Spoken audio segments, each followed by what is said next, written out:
আমি আমার ভাষায় বলতে চাই, এই বাংলাদেশকে সমস্ত মুসলমান কান্ট্রিগুলোকে নতুন করে যদি সংস্কারের প্রয়োজন হয়, আর যদি হক্কানি ওলামায়ে কেরাম ডাক দেয়, প্রয়োজনে 30 পারা কোরআন শরীফ বুকে নিয়ে সাদা কাপড় শরীরে পরে এরপরে মাথার পাগড়ি কোমরে বেঁধে লিল্লাহে তাকবীর আল্লাহু আকবার বলে ময়দানে নামতে কারা কারা রাজি?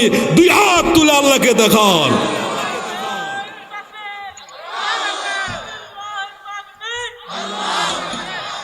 বর্তমান প্রেক্ষাপটেও কিছু কিছু কমিটির পক্ষ থেকে আমাদেরকে বলা হয় যে হুজুর কোরআন এবং সুন্নাহ থেকে ওয়াজ করবেন। আমরা তো কোরআন এবং সুন্নাহ থেকে ওয়াজ করি, চিল্লায় বলুন ঠিক না বা ঠিক?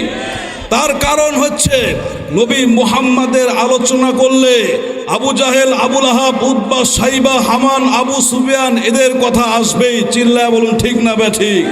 মুসা নবীর কথা বললে ফেরাউনের আলোচনা আসবেই, ইব্রাহিম নবীর কথা বললে নমরুদের আলোচনা আসবেই, আদম নবীর কথা বললে ইবলিসের আলোচনা আসবেই। সুতরাং যেখানে আদম নবীর আলোচনা সেখানে ইবলিসের আলোচনা, যেখানে ইব্রাহিম নবীর আলোচনা সেখানে নমরুদের আলোচনা, যেখানে মুসা নবীর আলোচনা সেখানে ফেরাউনের আলোচনা, যেখানে মুহাম্মাদের আলোচনা সেখানে আবু জাহেল, আবু লাহাব, উতবা, সাইবার আলোচনা, যেখানে ওলামায়ে কেরামের আলোচনা সেখানে এই জালেমের আলোচনা, চিল্লায় বলুন ঠিক না বা ঠিক? সুতরাং কোরআন হাদিস থেকে কথা বললে জালেমদের শরীরে অ্যালার্জির সৃষ্টি হবে, চিল্লায় বলুন ঠিক না বা ঠিক? الرحمن علم القرآن خلق الإنسان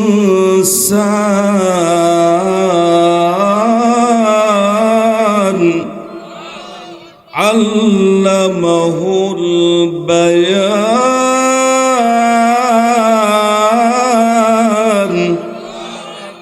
الرحمن পরম করুণাময়, পরম করুণাময় আল্লাহ রব্বুল আলামিন তিনি আমাদেরকে ভালোবেসেই এই জান্নাতের বাগানে কবুল করছেন, চিল্লায় বলুন মারহাবা। আল্লামাল কুরআন,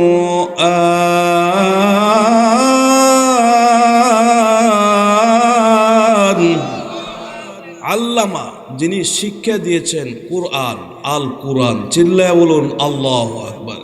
কে শিক্ষা দিয়েছেন? আল্লাহ তাআলা কোরআন শিক্ষা দিয়েছেন। এই কোরআনের যে বরকত, কোরআনের যে আপনার গুরুত্ব, মাহাত্ম্য, ফজিলত আমরা জানি না, কথা বলেন ঠিক না বা ঠিক? তাহলে কোরআন সম্পর্কে আমাদের কিছু ধারণা নেওয়া দরকার আছে কি নাই? তাহলে কোরআনের আমরা জাস্ট পরিচয় জানবো, 2-3 মিনিটের মধ্যেই কোরআনের পরিচয়টা আমরা দিয়ে দেব, বলেন ইনশাআল্লাহ। কোরআনকে যদি জিজ্ঞাসা করা হয়, কোরআন তুমি কার উপরে নাজিল হয়েছ আর কে তোমাকে নাজিল করেছেন? কোরআন জবাব দেয় তানসিলাম মিম্মান খালাকাল আরদা ওয়াস সামাওয়াতিল উলা।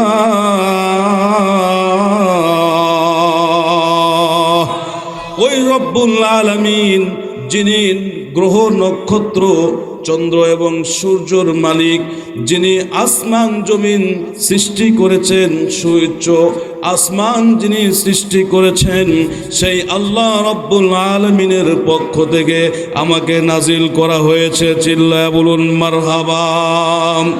এইবার কোরআনকে যদি বলা হয়, কোরআন তোমার পরিচয় কি? নাজিল হওয়ার পূর্বে তুমি কোথায় ছিলে? কোরআন সুন্দর করে জবাব দেয় বাল হুয়া কুরআনুম মাজিদুন ফি লাওহিম মাহফুজ।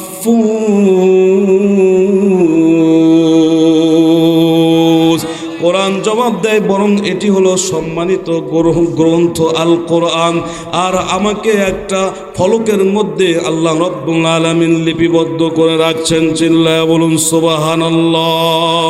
কোরআনকে যদি বলা হয়, কোরআন তুমি কার উপরে নাজিল হয়েছ?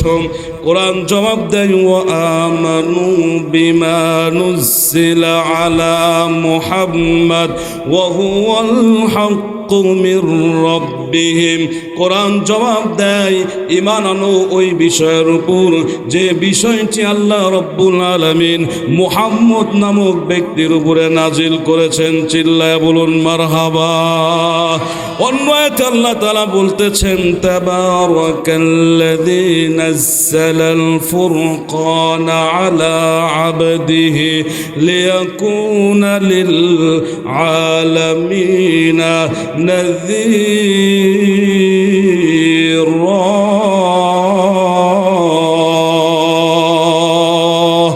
আল্লাহ রব্বুল আলামিন বলতেছেন অতি মহান বরকতময় সেই সত্তা আল্লাহ রব্বুল আলামিন যিনি নাযালাল ফুরকানা, যিনি ফুরকান নাজিল করেছেন। অকাট্য দলিল, ফুরকান মানে হলো দলিল।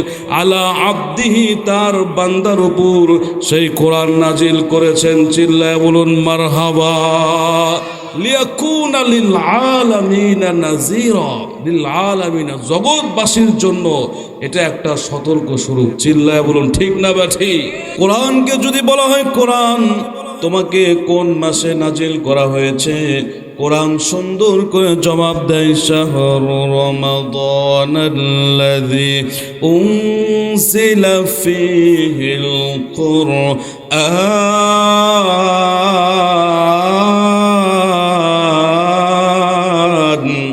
কোরআন জবাব দেয় রমজান মাস, যেই রমজান মাসে আমি কোরআনকে আল্লাহ রব্বুল আলামিন নাজিল করেছেন। চিল্লায় বলুন মারহাবা। কোরআনকে যদি বলা হয় কোরআন তুমি কোন রজনীতে নাজিল হয়েছ, কোরআন জবাব দেয় ইন্না আনজালনাহু ফি লাইলাতিল কদর। আল্লাহ রাব্বুল আলামিন বলছেন ইন্না নিশ্চয় আনজালনাহু কোরআনকে নাজিল করেছি ফি লাইলাতিল কদর অত্যন্ত মহিমান্বিত রজনীতে। চিল্লায় বলুন আল্লাহু আকবার। ওয়া মা আদরা كما ليلة القدر ليلة القدر خير من ألف شهر। ওই রজনীর দাম আল্লাহ রব্বুল আলামিনের দরবারে এত বেশি, আমার রব্বুল আলামিন ডাক দিয়ে কয় আমার বান্দা বান্দিরা তোমরা শুনে রাখো, এমন একটা রাত আমি দিয়ে দিয়েছি যে রাতে তোমরা যদি আমি রব্বুল আলামিনের দাসত্ব করতে পারো, এক রজনীতে আমল করার বিনিময়ে হাজার হাজার মাস অপেক্ষা উত্তম আমলনামা তোমাদের আমলনামায় লিখে দেওয়া হবে। চিল্লায় বলুন মারহাবা। কোরআনকে যদি বলা হয় কোরআন বুঝলাম, সব কিছু আমরা মেনে নিলাম, কিন্তু তুমি কেন নাজিল হয়েছো, তোমার উদ্দেশ্য কি? কোরআন জবাব দেয় লিতুখরিজান নাসা মিনাল যুলুমাতি ইলান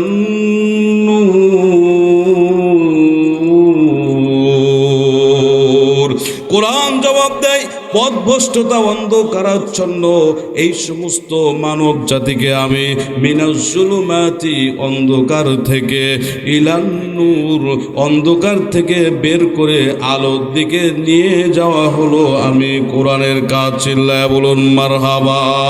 কোরআনকে যদি বলা হয় কোরআন সবই বুঝলাম, কিন্তু যদি তোমাকে অনুসরণ করি, যদি তোমাকে মোহাব্বত করি, তোমাকে তেলাওয়াত করি, তাহলে আমাদের উপকার কি? কোরআন জবাব দেয় ফামান তাবিআ হুদায়া ফালা খাউফুন আলাইহিম ওয়ালা হুম ইয়াহজানুন। কোরআন জবাব দেয় যে ব্যক্তি পরিপূর্ণ আস্থা বিশ্বাসের উপর আমি কোরআনকে মহাব্বত করবে, আমাকে আমার অনুসরণ করবে, অনুকরণ করবে, আমি কোরআনকে শুধু সেই শোকেসের উপর না, মসজিদের তখতার উপর না, কোরআনকে যারা সমাজে এবং রাষ্ট্রের সংসদে প্রতিষ্ঠিত করবে, কোরআন জবাব দেয় লা খাউফুন আলাইহিম, তার কোনো ভয় নাই, তাদের কোনো ভয় নাই, চিন্তা নাই, ওয়ালা হুম ইয়াহজানুন, এবং তারা কোনো ক্ষতিগ্রস্তর মধ্যে দুশ্চিন্তায় ভুগবে না। চিল্লায় বলুন মারহাবা। আমরা এই কোরআনের মধ্যে গবেষণা করি না, কোরআনকে নিয়ে আমরা গবেষণা করি না। এই জন্য আমাদের কাছে মনে হয় যে কোরআনের মধ্যে মনে হয় কিচ্ছু নাই। কিন্তু আল্লাহ রব্বুল আলামিন বলতেছেন, ওয়ানাজ্জালনা আলাইকাল কিতাবা তিবয়ানান লিকুল্লি শাইইন ওয়া হুদাও ওয়া রাহমাতাও ওয়া বুশরা লিল মুসলিমিন।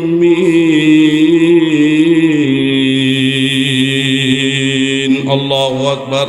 আরো জোরে বলেন আল্লাহু আকবার।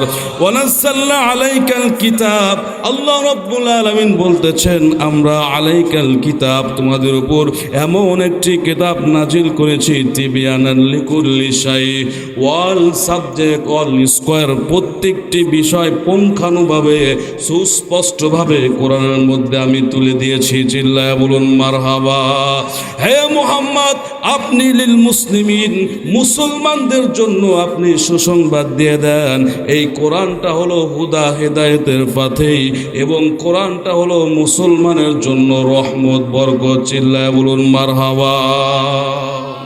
সম্মানিত সুধী, সংক্ষিপ্তে দিলাম, যদি বলি সারা রাত শুধু কোরআন নিয়ে আলোচনা করা যাবে। বলেন ইনশাআল্লাহ। الرحمن علم القرآن خلق الإنسان।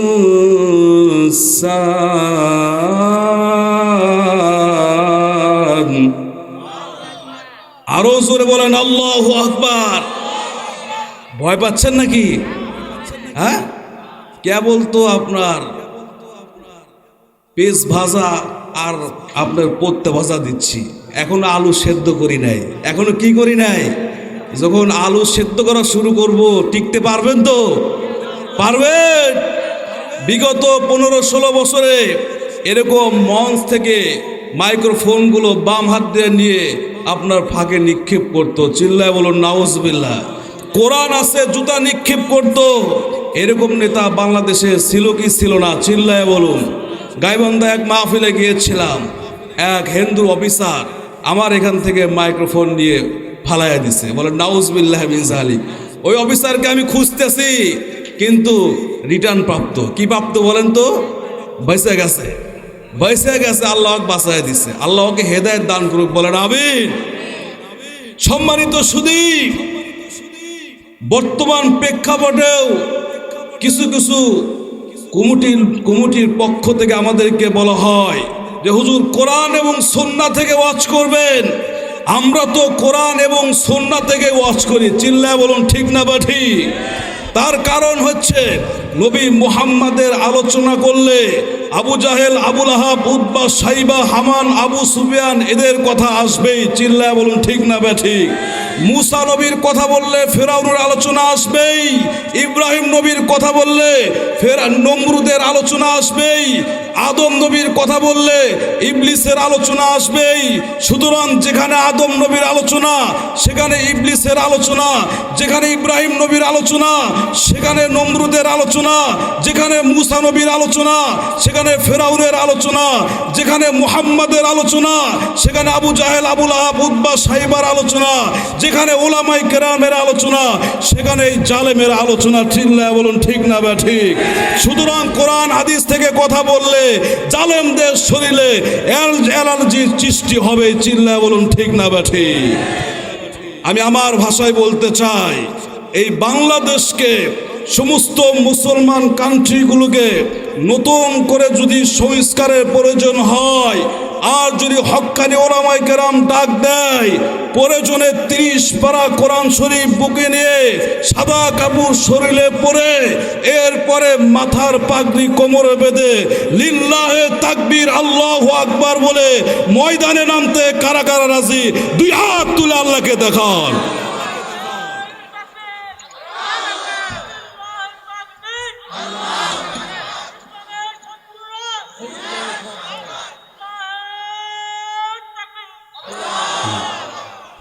আমার রব্বুল আলামিন বলছেন, আর-রহমানু আল্লামাল কুরআনা খালাকাল ইনসান।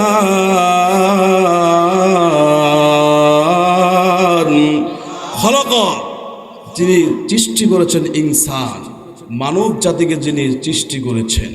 আর এই মানুষকে আল্লাহ তাআলা কেমন করে সৃষ্টি করলেন? আল্লাহ তাআলা বলেন, আমি মানুষকে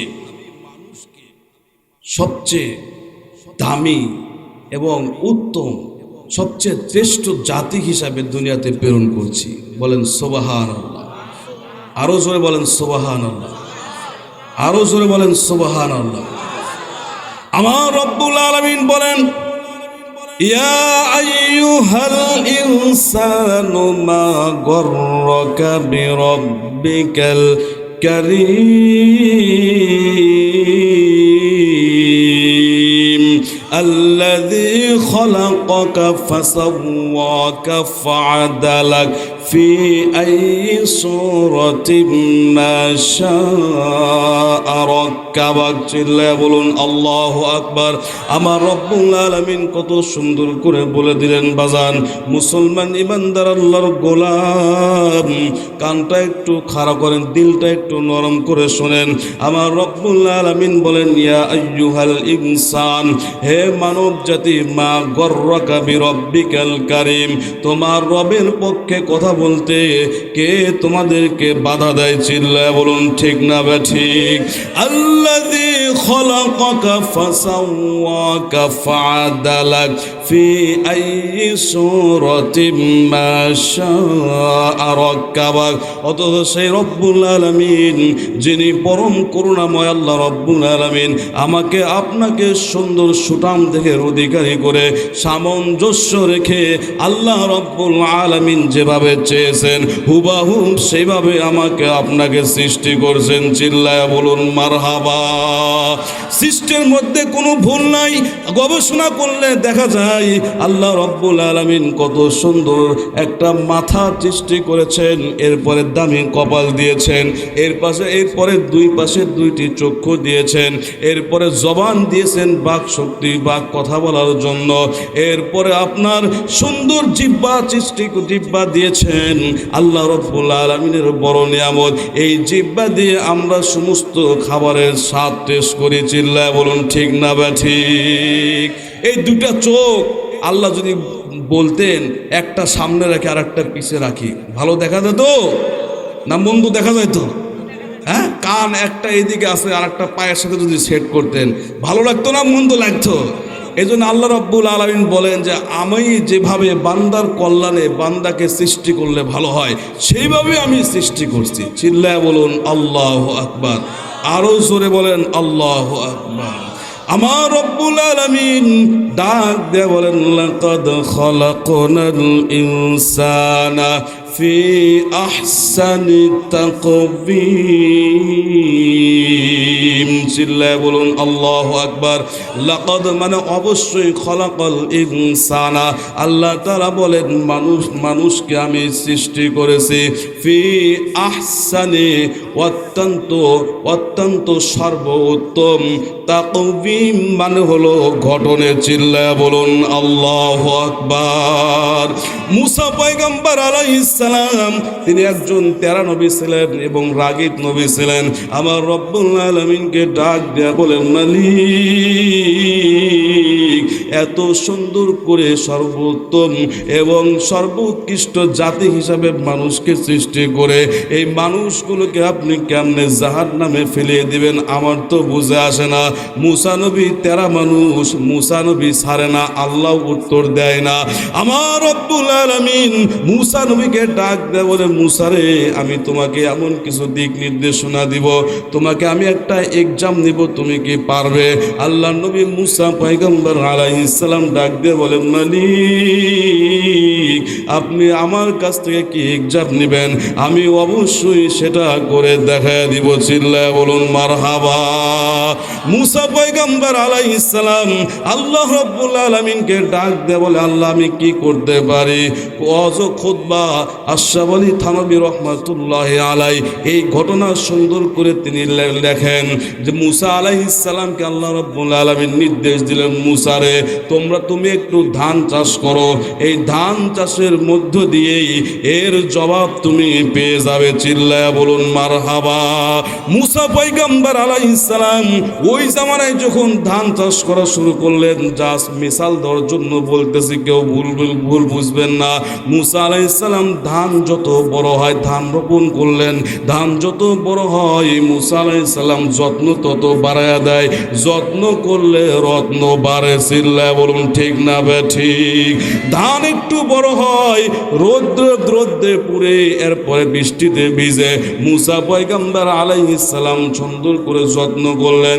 যখন ধান গাছে ধান আসলো, এই ধান যখন স্বর্ণের রং ধারণ করলো, আল্লাহ নবী মুসা পয়গম্বর আলাইহিস সালাম ধানগুলো সুন্দর করে কর্তন করে বাড়িতে নিয়ে যায়। এরপরে রোদ্রে শুকায়া ধানের সেই ধানগুলো সুন্দর করে বস্তাবন্দি করে গোলার মধ্যে রাখলো। আর যে আগাছাগুলো আগুন দিয়ে জ্বালায়া পোড়ায়া শেষ করে দিল।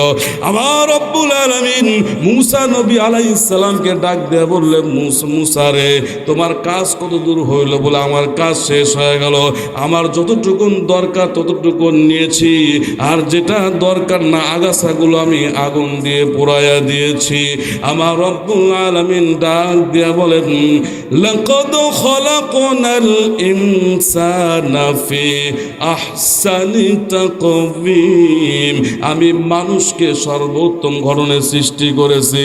ঠিক আরেকটা আয়াতে আল্লাহ তাআলা বলতেছেন, আল্লাযী খলাকাল মাউতা ওয়াল হায়াতা লিয়াবলুয়াকুম আইয়ুকুম আহসানু আমালা ওয়া হুয়াল আজিজুল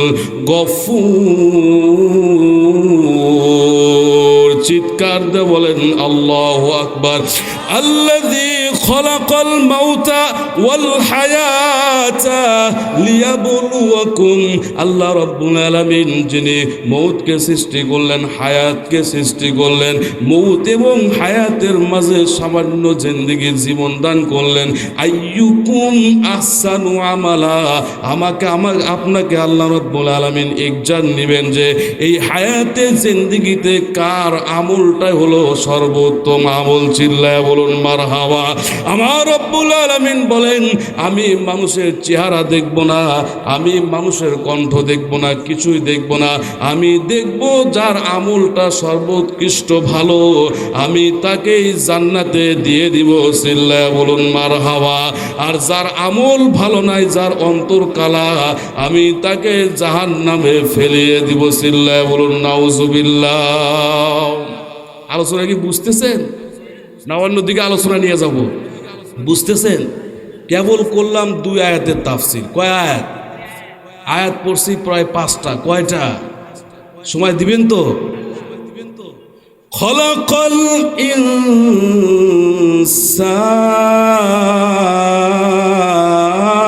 ইনসান আল্লামাহুল বায়ান।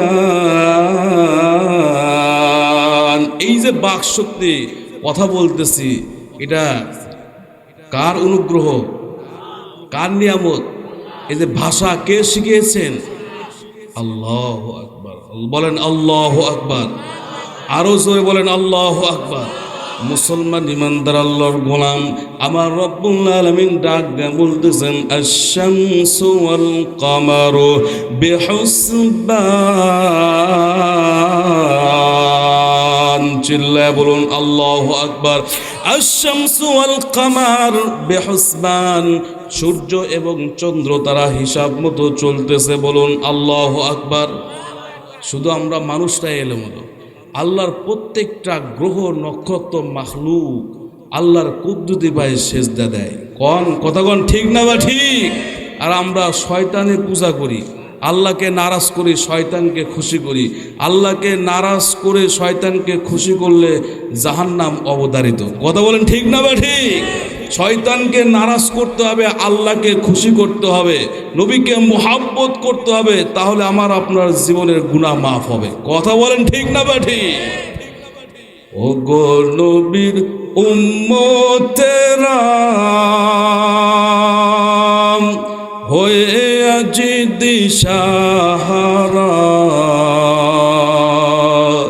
কোরআন হাদিসের চলো যখন যাহা চাই মনে, নবী বিনে কে তরাবে ফুলসিরাত মিজানে, নবী বিনে কে তরাবে ফুলসিরাত মিজানে। আমার সাথে একটু বলেন, ইসলামিক গান তো, নবীজির মুহাব্বতে বলতেছে, পারবেন তো ইনশাল্লাহ? বলেন, নবী বিনে কে তরাবে ফুলসিরাত মিজানে, চলো চলো চলো মুমিন চলো নবীর সন্ধানে। বলেন না কেন? চলো চলো চলো মুমিন চলো নবীর সন্ধানে, নবী বিনে কে তরাবে ফুলসিরাত মিজানে। এমন এতিম নবী আমার, পিতা মাতা নাই যে তাহার, তারপরেও কত মারা মারল তাকে দুশ্মনে, নবী বিনে কে তরাবে ফুলসিরাত মিজানে, চলো চলো চলো মুমিন চলো নবীর সন্ধানে, নবী বিনে কে তরাবে ফুলসিরাত মিজানে। নবী আমার জীবন ভরে দিনের লাগি কষ্ট করে, দান দান শহীদ করিলেন উহুদেরই ময়দানে, দান দান শহীদ করিলেন উহুদেরই ময়দানে, নবী বিনে কে তরাবে ফুলসিরাত মিজানে, চলো চলো চলো মুমিন চলো নবীর সন্ধানে, নবী বিনে কে তরাবে ফুলসিরাত মিজানে। চিল্লায় বলুন মারহাবা, আরো জোরে বলেন মারহাবা। সম্মানিত সুধী, এই যে চন্দ্র সূর্য কার সৃষ্টি বলেন তো? আমরা যেরকম মখলুক, তারাও আল্লাহর কি মখলুক, কিন্তু আল্লাহ তাআলা বলতেছেন চন্দ্র এবং সূর্য তারা হিসাব মতে চলে। চিল্লায় বলুন আল্লাহু আকবার। আমরা মনে করি যে এখান থেকে ঢাকা কত দূর, ঢাকা থেকে সৌদি আরব, এরপরে রাশিয়া, ফিলিস্তিন, আমেরিকা, সুইজারল্যান্ড, কাতার, কত দূর, কিন্তু না। আল্লাহ তাআলা বলতেছেন বাল তু'থিরুনাল হায়াতাদ দুনিয়া ওয়াল আখিরাতু খায়রুন ওয়া আবকা ইন্না হাযা লাফিস সুহুফিল উলা সুহুফি ইব্রাহিমা ওয়া মূসা। চিল্লায় বলেন আল্লাহু আকবার, আরো জোরে বলে আল্লাহু আকবার। বাল তু'থিরুনাল হায়াতাদ দুনিয়া, আল্লাহ তাআলা বলেন ওই যে আমি আখিরাতটা সৃষ্টি করছি, একটু ফিকির করো, চিন্তা করো, একটু প্ল্যান করো। এই দুনিয়াটা এক সময় শেষ হয়ে যাবে, চূর্ণ বিচূর্ণ হয়ে যাবে। 10 তলা বাড়ি দেখতেছো থাকবে না, 3 তলা বাড়ি করছো থাকবে না, কিন্তু দুনিয়ার তুলনায় আখিরাতটা হলো চিরস্থায়ী, আর ওই আখিরাতের কোনো শেষ নাই। চিল্লায় বলুন ঠিক না ব্যাঠিক? এই কথাটাই আদম আলাইহিস সালাম থেকে শুরু করে শেষ জামানার পয়গাম্বর মুহাম্মদ সাল্লাল্লাহু আলাইহি সাল্লাম সকল নবী রাসূল এই কথার দাওয়াত দিয়েছেন। চিল্লায় বলেন আল্লাহু আকবার। কাজেই দুনিয়াতে আমরা যা কিছু দেখি না দেখি সব ভুয়া, সব কি বলেন তো? ভুয়া। ওই কবরটাই হলো আসল বাড়ি। চিল্লায় বলুন ঠিক না বা ঠিক? এই দুনিয়াটা বিজ্ঞানী যারা সায়েন্স নিয়ে গবেষণা করে, বিজ্ঞানীরা প্রমাণ করে 232টি দেশ নিয়ে এই পৃথিবী গঠিত। একবারে ছোট পৃথিবী, 228 অথবা 232টি দেশ নিয়ে পৃথিবী গঠিত। অথচ এই দুনিয়ার থেকে সূর্যটা হলো কত লক্ষ গুণ বড় বলেন তো? কত লক্ষ? 13 লক্ষ গুণ বড়। চিল্লায় বলেন আল্লাহু আকবার। আমরা দুনিয়া থেকে একটা তারকা দেখতে পাই, ব্যাটাল জুয়েস। এই তারকাটা হলো বিজ্ঞানীরা বলতেছে সূর্যের চেয়েও 33 কোটি গুণ বড়। আল্লাহু আকবার আসতে বলেন। এরপরে আগামীকাল বাড়ির থেকে যখন সকালে ঘুম থেকে উঠবেন তখন জোরে বলেন আল্লাহু আকবার বলেন। তাহলে সূর্যের চেয়েও 33 কোটি গুণ বড় হলো ব্যাটেল জুয়েস। কথা বলেন ঠিক না বা ঠিক? সম্মানিত শুধু এখানেই শেষ না, এইরকম আলফা সান্টাই, পশ্চিমা সান্টাই, ব্যাটেল জুয়েস, এরকম 500 বিলিয়ন তারকা নিয়ে একটা গ্যালাক্সি তৈরি করছেন। চিল্লায়া বলুন আল্লাহু আকবার, আরো জোরে বলেন আল্লাহু আকবার। এরকম লক্ষ লক্ষ কোটি কোটি গ্যালাক্সি আল্লাহ রব্বুল আলামিন নৌমণ্ডল ভূমণ্ডলে সৃষ্টি করে রাখছেন। চিল্লায়া বলুন আল্লাহু আকবার। সম্মানিত সুধী, আপনাদের কাছে একটা মেসেজ দিতে চাই, জানেন বিষয়টা জানেন, বিজ্ঞানীরা বলতেছে তাদের আবিষ্কার দুনিয়ার সবচেয়ে বড় দ্রুতগামী যানবাহন অ্যাপোলো 11। এই অ্যাপোলো 11-এ চড়ে যদি দুনিয়ার সবচেয়ে ছোট তারকা ব্যাটেল জুয়েসের কাছে পৌঁছতে যায়, যেই যানবাহনের গতি হলো আপনার সেকেন্ডে চলে 11 কিলোমিটার বেগে। সেকেন্ডে চলে কত? 11 কিলোমিটার বেগে চলে। বিজ্ঞানীরা বলতেছে যদি ওই তারকা কাছে পুষতে চায় তাহলে 1,15,000 বছর লাগবে। আদৌ কি সম্ভব? সম্ভব না। কাজেই এগুলো তো আসমান না, প্রথম আকাশের মহাশূন্য, এর পরে প্রথম আকাশ, দ্বিতীয় আকাশের মহাশূন্য, এর পরে দ্বিতীয় আকাশ, তৃতীয় আকাশের মহাশূন্য, এর পরে তৃতীয় আকাশ, চতুর্থ আকাশের মহাশূন্য, এর পর চতুর্থ আকাশ, পঞ্চম আকাশের মহাশূন্য, এর পর পঞ্চম আকাশ, ষষ্ঠ আকাশে আছে সিদরাতুল মুনতাহা। চিল্লায়া বলুন আল্লাহু আকবার। এরপরে ষষ্ঠ আকাশের মহাশূন্য, এরপরে সপ্তম আকাশ, সপ্তম আকাশে আছে সমুদ্র জগৎ ওশান। চিল্লায়া বলুন আল্লাহু আকবার। সপ্তম আকাশের উপরে আছে আল্লাহর আরশ। আল্লাহর কি বলেন তো? আরশ। আরশের মধ্যে আছে আল্লাহর কুদসি, আল্লাহর কুদসির ভিতরে আছে আল্লাহর সিংহাসন। আল্লাহর সিংহাসন কত বড়! পয়গম্বর আলাইহিস সালাম সাহাবায়ে কেরামকে এই বিষয়গুলো যখন দিচ্ছিলেন, এর নিউজ দিচ্ছিলেন, আর পয়গম্বর আলাইহিস সালাম ডাক দে বলে, হে আমার সাহাবীরা তোমরা শুনে রাখো, আল্লাহর সেই কুদসির উপর যদি আসমান জমিন সব কিছু রাখা হয়, ওই আপনার সাহারা মরুভূমির মধ্যে যদি আমার একটা হাতের আংটি ফেলে দেওয়া হয়, বিশাল মরুভূমির তুলনায় আংটিটা মুহূর্তের মধ্যে গায়েব হয়ে যাবে। ঠিক তদ্রূপ আপনার সিংহাসনের উপর যদি সমস্ত আসমান জমিন রাখা হয়, হাতের আংটি নাই, হাতের আংটি নাই, আসমান জমিন মুহূর্তের মধ্যে অদৃশ্য হয়ে যাবে। চিল্লায়া বলুন সুবহানাল্লাহ।